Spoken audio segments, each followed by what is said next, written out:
दोस्तों ये है Oppo Reno 8। इस फोन के साथ आपको सिंगल स्टीरियो स्पीकर देखने के लिए मिलता है और डॉल्बी एटमॉस का भी सपोर्ट Oppo ने प्रोवाइड किया है। Oppo Reno 8 Pro में भी आपको सेम टू सेम एक ही स्पीकर देखने के लिए मिलता है, स्टीरियो स्पीकर, डॉल्बी एटमॉस का सपोर्ट मिलता है।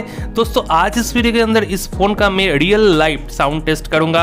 आउटडोर कंडीशन में, नॉइसी एनवायरनमेंट में इसका साउंड आउटपुट कैसा मिलता है, सब कुछ इस वीडियो के अंदर आपको शेयर करूंगा। दोस्तों वीडियो को एक लाइक देकर स्टार्ट कीजिए, अंत तक देखिए और Oppo Reno 8 and 8 Pro related बहुत सारा वीडियो आपको इस चैनल पर देखने के लिए मिल जाएगा।